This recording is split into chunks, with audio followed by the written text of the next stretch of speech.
ಕಾಶ್ಮೀರದಲ್ಲಿ ಉಗ್ರರ ದಾಳಿಗೆ ಹತರಾದ ಕನ್ನಡಿಗರು.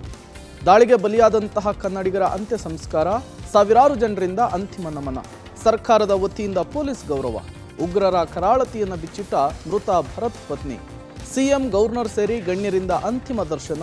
ಉಗ್ರ ಚಟುವಟಿಕೆಯನ್ನ ನಾಶಪಡಿಸುವ ಕೆಲಸ ಆಗಬೇಕು, ಉಗ್ರರಿಗೆ ತಕ್ಕ ಪಾಠ ಆಗುತ್ತೆ ಎಂದ ವಿಜಯೇಂದ್ರ. ಎಲ್ಲದರ ಡೀಟೇಲ್ಸ್ ಕರ್ನಾಟಕ ಟಾಪ್ 20ಯಲ್ಲಿ. ಉಗ್ರರ ದಾಳಿಗೆ ಬಲಿಯಾದ ಬೆಂಗಳೂರು ಭರತ್ ಭೂಷಣ್ ಅಂತ್ಯ ಸಂಸ್ಕಾರ ನೆರವೇರಿದೆ. ಹೆಬ್ಬಾಳದ ಚಿತಾಗಾರದಲ್ಲಿ ಪೊಲೀಸ್ ಗೌರವಗಳೊಂದಿಗೆ ಭರತ್ ಅಂತ್ಯಕ್ರಿಯೆ ನೆರವೇರಿತು. ಮೊದಲು ಮತ್ತಿಕೆರೆಯ ಭರತ್ ನಿವಾಸದಲ್ಲಿ ಪೂಜಾ ಕಾರ್ಯ ನಡೆಸಲಾಯಿತು. ಈ ವೇಳೆ ಮಲಗಿರುವ ಮಗು ಎತ್ತಿಕೊಂಡೇ ಪತ್ನಿ ಡಾಕ್ಟರ್ ಸುಜಾತಾ ಪತಿಯ ಅಂತಿಮ ದರ್ಶನ ಪಡೆದರು. ಕೊನೆಯದಾಗಿ ಭರತ್ ಭೂಷಣ್ ಮುಖದರ್ಶನ ಮಾಡಿ ಕುಟುಂಬಸ್ಥರ ಆಕ್ರಂದನ ಮುಗಿಲು ಮುಟ್ಟಿತ್ತು. ಬಳಿಕ ಆಂಬ್ಯುಲೆನ್ಸ್ ಮೂಲಕ ಸಿಗ್ನಲ್ ಫ್ರೀಯಲ್ಲಿ ಪಾರ್ಥಿವ ಶರೀರ ರವಾನೆ ಮಾಡಲಾಯಿತು. ಭರತ್ ಭೂಷಣ್ ಪಾರ್ಥಿವಕ್ಕೆ ಪೊಲೀಸರು ಗಾರ್ಡ್ ಆಫ್ ಆನರ್ ನೀಡುವ ಮೂಲಕ ನಮನ ಸಲ್ಲಿಸಲಾಯಿತು. 3 ಸುತ್ತು ಕುಶಾಲ ತೋಪು ಸಿಡಿಸಿ ಭರತ್ ಭೂಷಣ್ಗೆ ಗೌರವ ಸಲ್ಲಿಕೆ ಮಾಡಿದ್ರು. ಇನ್ನು ಹೆಬ್ಬಾಳ ಚಿತಾಗಾರದಲ್ಲಿ ಒಕ್ಕಲಿಗ ಸಂಪ್ರದಾಯದಂತೆ ಅಂತಿಮ ವಿಧಿವಿಧಾನ ನೆರವೇರಿಸಲಾಯಿತು. ಬಳಿಕ ಭರತ್ ಚಿತೆಗೆ ಅಗ್ನಿ ಸ್ಪರ್ಶಿಸುವ ಮೂಲಕ ಅಂತ್ಯಕ್ರಿಯೆ ನೆರವೇರಿತು. ಪಹಲ್ಗಾಮ್ ಉಗ್ರರ ದಾಳಿಗೆ ಬಲಿಯಾದ ಮಂಜುನಾಥ್ ರಾವ್ ಅಂತ್ಯಕ್ರಿಯೆ ನೆರವೇರಿದೆ. ಇದಕ್ಕೂ ಮೊದಲು ಮಂಜುನಾಥ್ ರಾವ್ ನಿವಾಸದಿಂದ ಚಿತಾಗಾರದವರೆಗೆ ಮೋಕ್ಷವಾಹಿನಿ ಮೂಲಕ ಮೆರವಣಿಗೆ ಮಾಡಲಾಯಿತು. ಮೆರವಣಿಗೆಯ ವಾಹನದಲ್ಲಿ ಪತ್ನಿ ಪಲ್ಲವಿ, ಪುತ್ರ ಅಭಿಜಯ ಹಾಗೂ ಕುಟುಂಬಸ್ಥರು ಇದ್ರು. ಸಾವಿರಾರು ಜನ ಭಗವಧ್ವಜ ಹಿಡಿದು ರಸ್ತೆಯಲ್ಲಿ ಸಂಚರಿಸಿದ್ರು. ಇನ್ನು ಮೃತದೇಹದ ಮೆರವಣಿಗೆಯಲ್ಲಿ ಪಾಕಿಸ್ತಾನ ಬಾವುಟಕ್ಕೆ ಚಪ್ಪಲಿಯಲ್ಲಿ ಹೊಡೆದು 3 ಶಂಕಿತ ಉಗ್ರರ ಅಣುಕು ಆಕೃತಿಯನ್ನ ಜೆಸಿಬಿಯಲ್ಲಿ ನೇತು ಹಾಕಿ ಆಕ್ರೋಶ ಹೊರಹಾಕಿದ್ರು. ಮೆರವಣಿಗೆ ವೇಳೆ ಸ್ವಯಂ ಪ್ರೇರಿತವಾಗಿ ಅಂಗಡಿ ಮುಂಗಟ್ಟುಗಳನ್ನು ಬಂದ್ ಮಾಡಿ ಮೃತ ಮಂಜುನಾಥ್ ರಾವ್ಗೆ ನಮನ ಸಲ್ಲಿಸಿದ್ರು.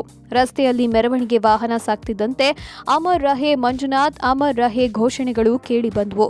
ರೋಟರಿ ಚಿತಾಗಾರದಲ್ಲಿ ಪುತ್ರ ಅಭಿಜಯನಿಂದ ಬ್ರಾಹ್ಮಣ ಸಂಪ್ರದಾಯದಂತೆ ಅಂತಿಮ ವಿಧಿವಿಧಾನ ನಡೆಯಿತು. ಬಳಿಕ ಸಕಲ ಸರ್ಕಾರಿ ಗೌರವಗಳೊಂದಿಗೆ ಮಂಜುನಾಥ್ ರಾವ್ ಅಂತ್ಯಕ್ರಿಯೆ ನೆರವೇರಿತು.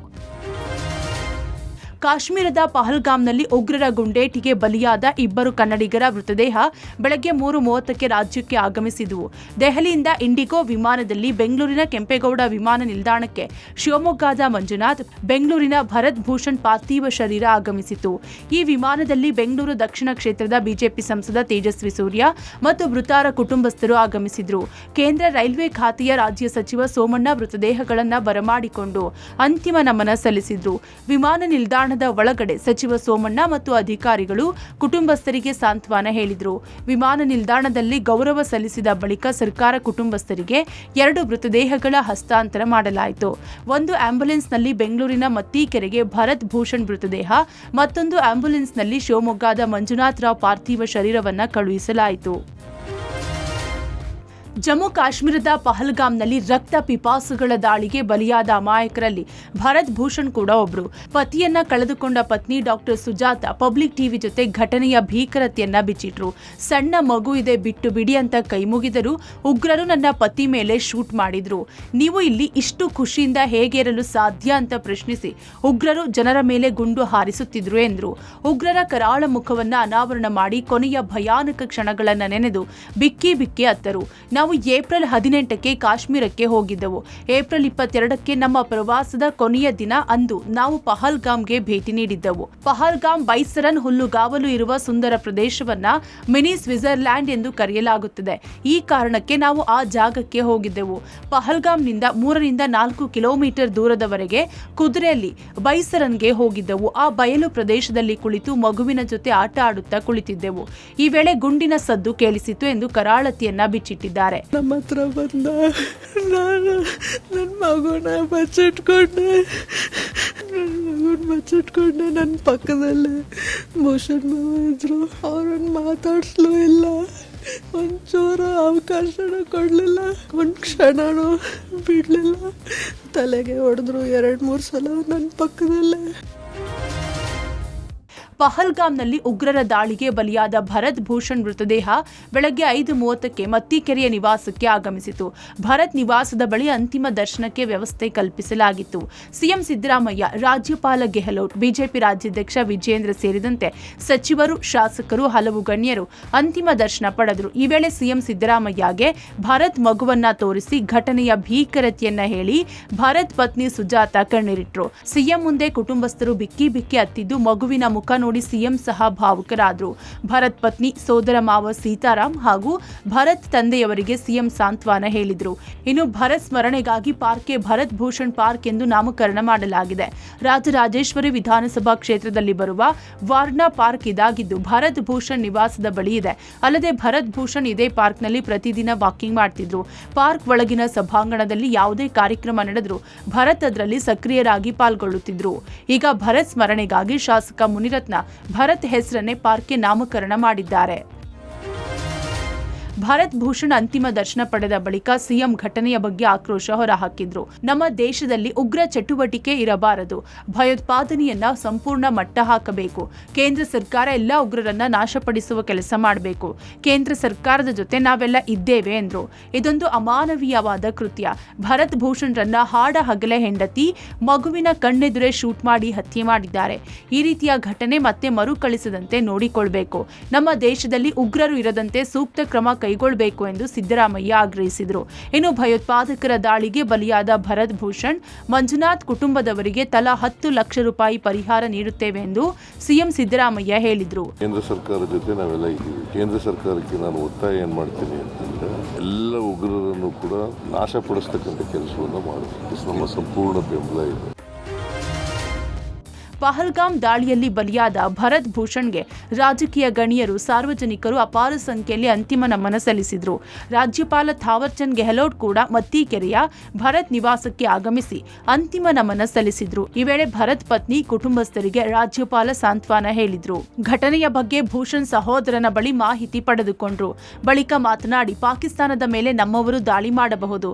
ದೇಶದ ಜನರ ಆಕ್ರೋಶ ಅರ್ಥ ಮಾಡಿಕೊಂಡು ಕೇಂದ್ರ ಸರ್ಕಾರ ಕಠಿಣ ಕ್ರಮಕ್ಕೆ ಮುಂದಾಗುವುದು ಖಚಿತ. ಎಂಥ ಕಠಿಣ ಕ್ರಮಕ್ಕೆ ಕೇಂದ್ರ ಮುಂದಾಗುತ್ತೆ ಅಂದ್ರೆ ಮತ್ತೊಮ್ಮೆ ಪಾಕಿಸ್ತಾನ ನಮ್ಮ ದೇಶದ ಮೇಲೆ ಉಗ್ರ ಚಟುವಟಿಕೆ ನಡೆಸಲು ಹೆದರಬೇಕು ಎಂದರು. ಇನ್ನು ಬಿಜೆಪಿ ರಾಜ್ಯಾಧ್ಯಕ್ಷ ವಿಜೇಂದ್ರ, ಆರ್ ಅಶೋಕ್, ಸಂಸದ ಪಿಸಿ ಮೋಹನ್, ಶಾಸಕ ಮುನಿರತ್ನ ಸೇರಿ ಹಲವು ಬಿಜೆಪಿ ನಾಯಕರು ಅಂತಿಮ ದರ್ಶನ ಪಡೆದರು. ಉಗ್ರರ ಪೈಶಾಚಿಕ ಕೃತ್ಯ ಖಂಡನೀಯ. ಉಗ್ರರಿಗೆ ತಕ್ಕ ಪಾಠ ಕಲಿಸುವ ಕೆಲಸ ಆಗುತ್ತೆ ಎಂದು ವಿಜೇಂದ್ರ ಆಕ್ರೋಶ ವ್ಯಕ್ತಪಡಿಸಿದರು. ನರೇಂದ್ರ ಮೋದಿಜಿ ನೇತೃತ್ವದ ಕೇಂದ್ರ ಸರ್ಕಾರ ಬಹಳ ಗಂಭೀರವಾಗಿ ತೆಗೆದುಕೊಂಡಿದೆ. ಸಂದಿಗ್ಧ ಪರಿಸ್ಥಿತಿಯಲ್ಲಿ ಪ್ರತಿಯೊಬ್ಬ ಭಾರತೀಯರು ಕೂಡ ಇವತ್ತು ಒಟ್ಟಾಗಿ ಒಂದಾಗಿ ನಿಲ್ಲಬೇಕಾಗಿದೆ. ಜಗತ್ತಿಗೊಂದು ಸ್ಪಷ್ಟ ಸಂದೇಶವನ್ನ ನಾವು ನೀಡಬೇಕಾಗಿದೆ. ಪಹಲ್ಗಾಮ್ ಉಗ್ರರ ದಾಳಿಯಲ್ಲಿ ಬಲಿಯಾದ ಮಂಜುನಾಥ್ ಮೃತದೇಹ ಬೆಳಗ್ಗೆ 10:15 ವೇಳೆಗೆ ಶಿವಮೊಗ್ಗ ತಲುಪಿತು. ಶಿವಮೊಗ್ಗಕ್ಕೆ ಮೃತದೇಹ ಆಗಮಿಸ್ತಾ ಇದ್ದಂತೆ ಸರ್ಕಲ್ ಅಲ್ಲಿ ನೆರೆದಿದ್ದ ಹಿಂದೂ ಕಾರ್ಯಕರ್ತರು ಬೈಕ್ನಲ್ಲಿ ರ್ಯಾಲಿ ಮಾಡಿದ್ರು. ಈ ವೇಳೆ ಮಂಜುನಾಥ್ ರಾವ್ ಪರ ಜಯಘೋಷ ಕೂಗಿದ್ರು. ಪಾಕಿಸ್ತಾನದ ವಿರುದ್ಧ ಧಿಕ್ಕಾರ ಕೂಗಿ ಆಕ್ರೋಶವನ್ನ ಹೊರಹಾಕಿದ್ರು. ಶಿವಮೊಗ್ಗ ನಗರದ ಹೊಳೆ ಬಸ್ ಸ್ಟಾಪ್ನಿಂದ ಬಿಎಚ್ ರೋಡ್ ಬಸ್ ಸ್ಟ್ಯಾಂಡ್ ಮಾರ್ಗವಾಗಿ ನಿವಾಸಕ್ಕೆ ಮೃತದೇಹ ತರಲಾಯಿತು. ಎಸ್ಕಾರ್ಟ್ ಮೂಲಕ ಮಂಜುನಾಥ್ ನಿವಾಸಕ್ಕೆ ಮೃತದೇಹ ಆಗಮಿಸಿತು. ರಸ್ತೆಯ ಇಕ್ಕೆಲೆಗಳಲ್ಲಿ ನಿಂತು ಜನರು ಮಂಜುನಾಥ್ಗೆ ಅಂತಿಮ ನಮನ ಸಲ್ಲಿಸಿದ್ರು. ಮಂಜುನಾಥ್ ಮೃತದೇಹ ಆಗಮಿಸ್ತಾ ಇದ್ದಂತೆ ಪಲ್ಲವಿ ತಾಯಿ, ಪಲ್ಲವಿ ಹಾಗೂ ಮೊಮ್ಮಗನನ್ನ ಕಂಡು ಕಣ್ಣೀರಿಟ್ರು. ಇನ್ನು ಶೋಕಾಚರಣೆ ನಿಮಿತ್ತ ಶಿವಮೊಗ್ಗದ ಹಲವು ಅಂಗಡಿಗಳನ್ನ ಬಂದ್ ಮಾಡಲಾಗಿತ್ತು. ಏಪ್ರಿಲ್ 22 ನಾವು ಪಹಲ್ಗಾಮಿಗೆ ಹೋದ್ವಿ. ಅಲ್ಲಿ ತಲುಪೋತ್ತಿಗೆ 12:30 ಆಗಿತ್ತು. ನಾನು ಹಿಂಗ್ ತಿರುಗಿ ನೋಡೋದ್ರೊಳಗೆ ನಮ್ಮನೆಯವ್ರಿಗೆ ಡೈರೆಕ್ಟ್ ನೆಕ್ಕಿಗೆನೆ 1 shot. It was no more. ನಾನು ಹತ್ರ ಹೋಗಿ ಕುತ್ತೆ ನಮ್ಮ ಅಪ್ಪಂಗ್ ಸಾಯಿಸಿದೆಯಲ್ಲ, ನಮ್ಮನ್ನು ಸಾಯಿಸು ಅಂತ ಹೇಳಿ ಹೋದೆ. ಅವರು ಟೆರರಿಸ್ಟ್ ಏನ್ ಹೇಳ್ದ ಅಂದ್ರೆ, ಇಲ್ಲ ಮೋದಿಜಿ ಕೋ ಜಾಕ ಬತ್ತದು ಅಂತ ಆತರ ಹೇಳ್ದ.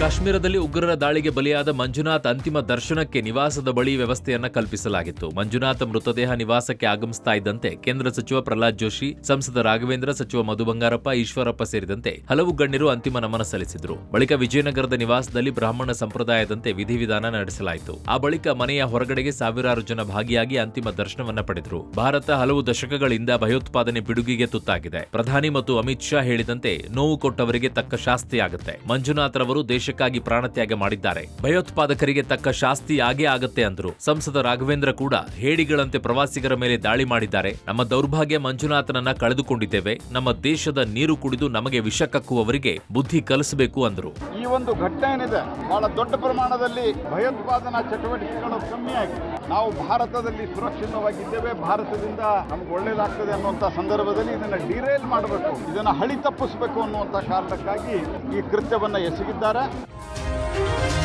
ಜಮ್ಮು ಕಾಶ್ಮೀರದ ಪಹಲ್ಗಾಮ್ನಲ್ಲಿ ನಡೆದ ಭೀಕರ ಉಗ್ರ ದಾಳಿಯ ನಂತರ ಕಾಶ್ಮೀರದ ವಿವಿಧೆಡೆ ಸಿಲುಕಿದ್ದ 178 ಮಂದಿ ಕನ್ನಡಿಗರು ಸುರಕ್ಷಿತವಾಗಿ ಬೆಂಗಳೂರಿಗೆ ವಾಪಸ್ಸಾಗಿದ್ದಾರೆ. ಮಧ್ಯಾಹ್ನ 12:30 ಸುಮಾರಿಗೆ 178 ಕನ್ನಡಿಗರನ್ನ ಹೊತ್ತ ವಿಮಾನ ಕೆಂಪೇಗೌಡ ಅಂತಾರಾಷ್ಟ್ರೀಯ ವಿಮಾನ ನಿಲ್ದಾಣಕ್ಕೆ ಬಂದಿಳಿತು.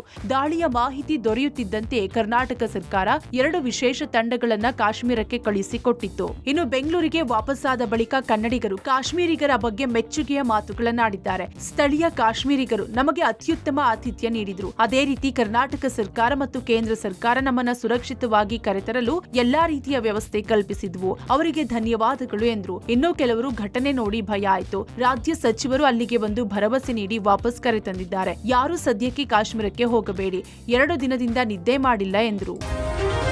ಕಾಶ್ಮೀರದ ಪಹಲ್ಗಾಮ್ನಲ್ಲಿ ಉಗ್ರರ ಗುಂಡೇಟಿಗೆ ಬಲಿಯಾದ ನವವಿವಾಹಿತ ನೌಕಾಸೇನೆ ಲೆಫ್ಟಿನೆಂಟ್ ವಿನಯ್ ನರ್ವಾಲ್ ಅವರ ಅಂತ್ಯಕ್ರಿಯೆ ನೆರವೇರಿತು. ಹರಿಯಾಣದ ಕರ್ನಲ್ನಲ್ಲಿ ವಿನಯ್ ತಂಗಿ ಸೃಷ್ಟಿ ಅಂತಿಮ ಸಂಸ್ಕಾರ ನೆರವೇರಿಸಿದ್ದಾರೆ. ಅತೀವ ದುಃಖದಿಂದ ಕಣ್ಣೀರು ಹಾಕುತ್ತಾ ವಿನಯ್ ಕುಟುಂಬಸ್ಥರು ಅಂತಿಮ ವಿಧಿವಿಧಾನ ಪೂರ್ಣಗೊಳಿಸಿದ್ದಾರೆ. ಈ ವೇಳೆ ತಂಗಿ ಸೃಷ್ಟಿಯ ಆಕ್ರೋಶ ಕಟ್ಟೆಯೊಡೆದು ನನ್ನ ಅಣ್ಣನ ಕೊಂದವರನ್ನ ಸಾಯಿಸಿಯೇ ಸಾರ್ ಅಂತ ಹರಿಯಾಣ ಸಿಎಂ ನಯಾಬ್ ಸಿಂಗ್ ಸೈನಿಗೆ ಮನವಿಯನ್ನ ಮಾಡಿದ್ದಾರೆ. ನನ್ನ ಅಣ್ಣನಿಗೆ ನೀನು ಹಿಂದೂನಾ ಅಂತ ಕೇಳಿದ್ರು. ಬಳಿಕ ಅಣ್ಣನ ಮೇಲೆ 3 ಗುಂಡು ಹಾರಿಸಿದ್ರು. 1.5 ಗಂಟೆ ಕಾಲ ನಮ್ಮ ರಕ್ಷಣೆಗೆ ಯಾರೂ ಬರಲಿಲ್ಲ. ಉಗ್ರರು ಸಾಯಬೇಕು, ನಂಗೆ ನ್ಯಾಯ ಬೇಕು ಅಂತ ಸೃಷ್ಟಿ ಕಣ್ಣೀರಿಟ್ರು. ಏಪ್ರಿಲ್ 16ರಂದು ವಿನಯ್ ಹಾಗೂ ಹಿಮಾಂಶಿ ಅವರ ವಿವಾಹವಾಗಿತ್ತು. 3 ದಿನಗಳ ನಂತರ ಆರತಕ್ಷತೆ ನಡೆಯಿತು. ಆ ಬಳಿಕ ಜಮ್ಮು ಕಾಶ್ಮೀರಕ್ಕೆ ಹನಿಮೂನ್ಗೆ ತೆರಳಿದ್ರು. ಇಬ್ಬರು ಪಹಲ್ಗಾಮ್ ಬಳಿಯ ಬೈಸರನ್ ರಮಣೀಯ ತಾಣದಲ್ಲಿ ಬೇಲ್ಪುರಿ ತಿಂತಾ ಇದ್ದಾಗ ಭಯೋತ್ಪಾದಕನೊಬ್ಬ ಲೆಫ್ಟಿನೆಂಟ್ ವಿನಯ್ ತಲೆಗೆ ಗುಂಡು ಹಾರಿಸಿದ್ದಾನೆ. ಕಾಶ್ಮೀರದ ಪಹಲ್ಗಾಮ್ನಲ್ಲಿ ಉಗ್ರರ ದಾಳಿಗೆ ಇಡೀ ದೇಶವೇ ಮರುಗುತ್ತಿದೆ. ಇದೇ ಹೊತ್ತಿನಲ್ಲಿ ಬಿಹಾರದ ಮಧುಬನಿಯಲ್ಲಿ ನಡೆದ ಸಮಾವೇಶದಲ್ಲಿ ಪ್ರಧಾನಿ ಮೋದಿ ಗುಡುಗಿದ್ದಾರೆ. ಯಾರು ದಾಳಿ ಮಾಡಿದ್ದಾರೋ, ಸಂಚು ರೂಪಿಸಿದ್ದಾರೋ ಅವರಿಗೆ ಶಿಕ್ಷೆ ಸಿಗಲಿದೆ ಎಂದು ಎಚ್ಚರಿಕೆ ನೀಡಿದ್ರು. ಇದಕ್ಕೂ ಮುನ್ನ ಪಹಲ್ಗಾಮ್ ದಾಳಿಯಲ್ಲಿ ಮೃತರಿಗೆ ಗೌರವ ಸಲ್ಲಿಸಲು 1 ನಿಮಿಷ ಮೌನ ಪ್ರಾರ್ಥನೆ ಮಾಡಿ ಬಳಿಕ ಭಾಷಣ ಆರಂಭಿಸಿದ್ರು. ಮುಂದುವರೆದು ಕಾಶ್ಮೀರ ದಾಳಿಗೆ ಊಹಿಸಲಾಗದಂತೆ ಪ್ರತಿಕಾರ ತೀರಿಸಿಕೊಳ್ತೀವಿ. ಭಾರತದ ಆತ್ಮದ ಮೇಲೆ ಉಗ್ರರು ದಾಳಿ ಮಾಡಿದ್ದಾರೆ. ಇಡೀ ದೇಶ ಉಗ್ರರ ದಾಳಿಯಲ್ಲಿ ಬಲಿಯಾದವರ ಜೊತೆ ಇದೆ. ಭಾರತವನ್ನ ಎದುರಿಸಲು ಯಾರಿಂದಲೂ ಸಾಧ್ಯವಿಲ್ಲ. ದಾಳಿಕೋರರನ್ನ ಮಣ್ಣಲ್ಲಿ ಹೂತು ಹಾಕುವ ಕೆಲಸ ಮಾಡ್ತೀವಿ. ದಾಳಿ ಮಾಡಿದ ಒಬ್ಬ ಉಗ್ರನನ್ನು ಬಿಡಲ್ಲ. ಹುಡುಕಿ ಹುಡುಕಿ ಹೊಡೆಯುತ್ತೇವೆ ಎಂದು ನೇರ ಎಚ್ಚರಿಕೆ ಕೊಟ್ಟಿದ್ದಾರೆ. मैं बहुत स्पष्ट शब्दों में कहना चाहता हूं, जिन्होंने ये हमला किया है उन आतंकियों को और इस हमले की साजिश रचने वालों को उनकी कल्पना से भी बड़ी सजा मिलेगी.